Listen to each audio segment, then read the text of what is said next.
Okay, welcome back, guys. We're going to be going over some of the review of the rear view mirror and some of the stuff I have for mounting and some things I like and dislike.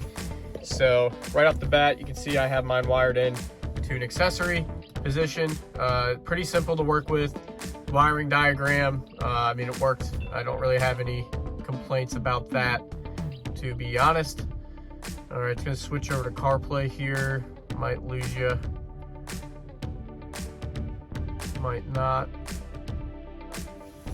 All right, yep, so we lost you there when it switches over to CarPlay, but you can see CarPlay is working fine. So right now we are in a mode that's called split screen mode.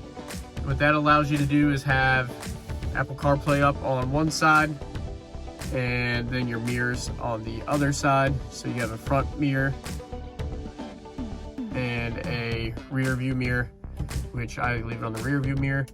I can't say I particularly like the split screen view just because it is kind of small and you got a lot going on.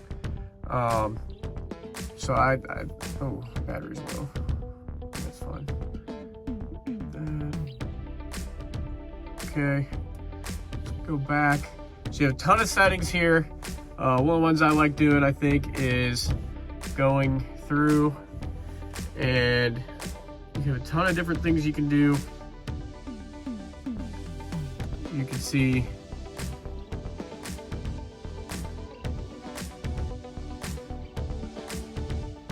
just kind of give you guys a second there to look through. You can trigger a reverse line. I don't have reverse lights on my car yet, and I haven't really been driving it yet, so I'm not too worried about it. One of the things I think I like more is going to the full screen mode. Come on. No, you don't hit the thing, you hit that. All right. And what that does, okay, so every time it flips back over to CarPlay, it kicks me out. But now you can see you're in this full screen mode here versus half and half, which I think I prefer more, especially because the vast majority of the time, I'm gonna have it on my rear view mirror here because anybody who's driven these cars knows you can't really see anything. So with the cameras, you have a front facing, which is built over here on the left-hand slide, the one that like slides out and everything, and this is the rear camera. And you can move these up and down. You can see the quality is actually not horrible, and it has a date and time and everything up there for you. And then to go back, there's a button down here below, or you can just hit the home button. And then over here, it's kind of cool because you can do the brightness. So I might actually end up tinting my windows a little bit, but very lightly, kind of make this a little bit easier. So you can play with the brightness. You have outputs over here for audio. So I have mine FM transmitted because it goes to my radio. So I have CarPlay going to the mirror and then have that FM transmitted out to my radio. So, you know, if I turn on my radio, you can hear I have sound. I'm not on a radio station, but. So that is kind of the sound, very easy. You do have a built-in speaker, which works, but it's not really worth using. Same Bluetooth audio. I guess if you have a Bluetooth speaker, you want to Bluetooth it to your radio. My radio doesn't have Bluetooth though. And you can always just run an aux cord, which would be kind of silly because you'd be running, I guess, your phone or the Apple CarPlay and running an aux cord from here to your radio. So I think that'd be kind of silly to do. At that point, I'd rather run it just straight to the radio. So that's everything on that menu. CarPlay, Android Auto. For the cameras, you can actually save them. If you want, you can like take pictures, take video, and you can save anything for like dash camera footage wise or anything if you were to get in an accident or anything.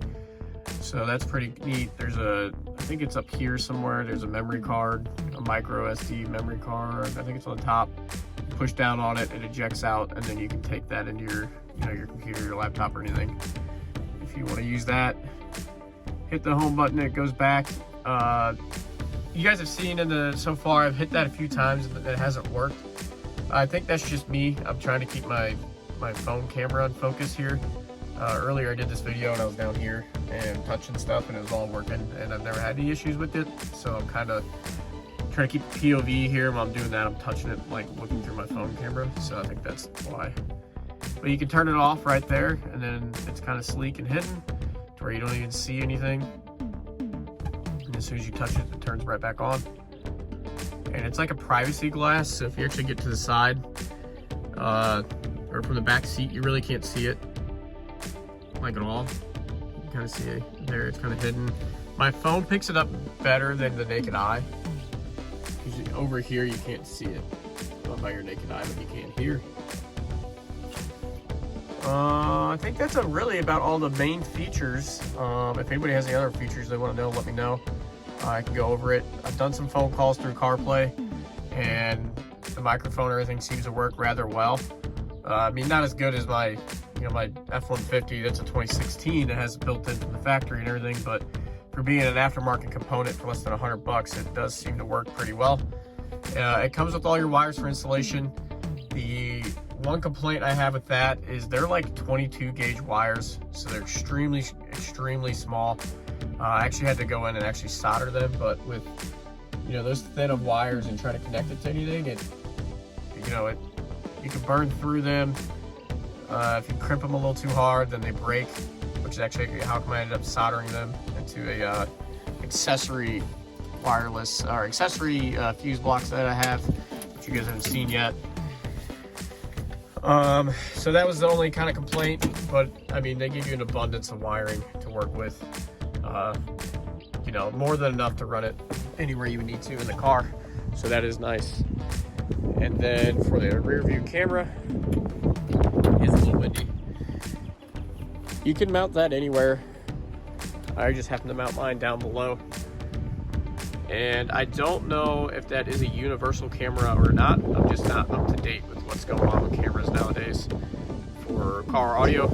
So I mounted mine right there. It did not come with the hardware. It came with the little bracket, but I just used 2 self-tappers.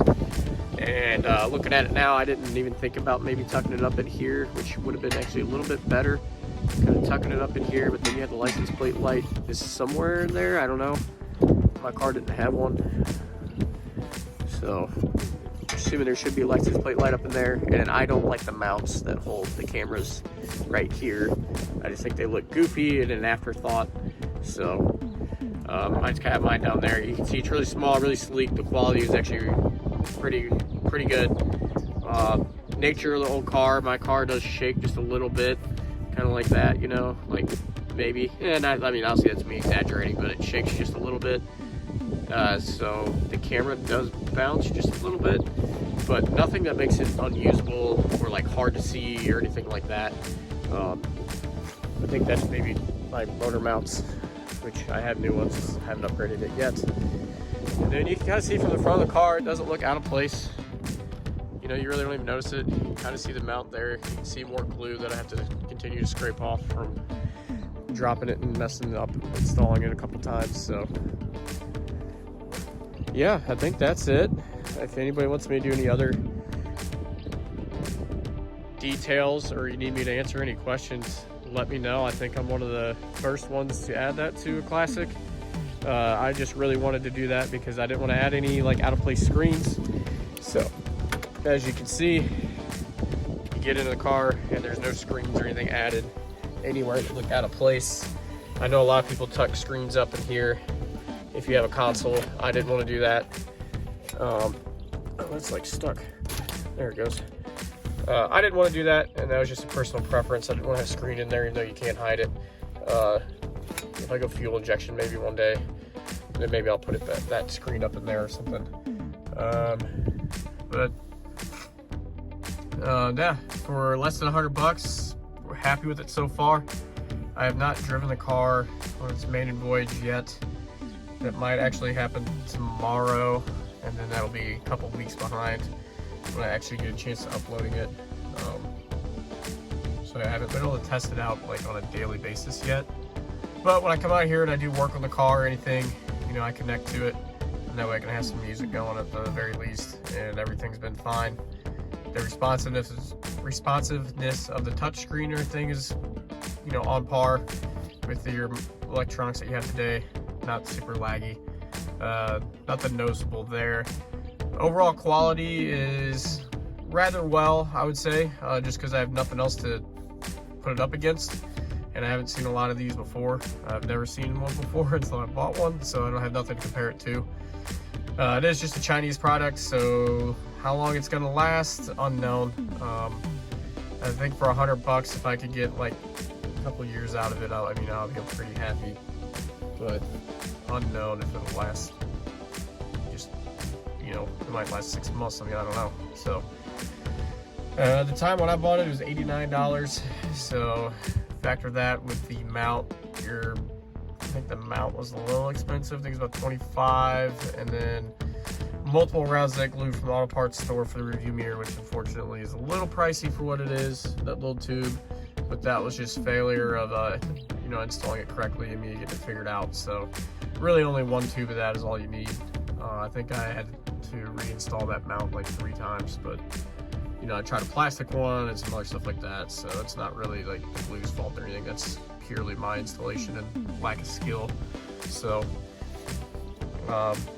yeah, you're probably about $125 in for it all.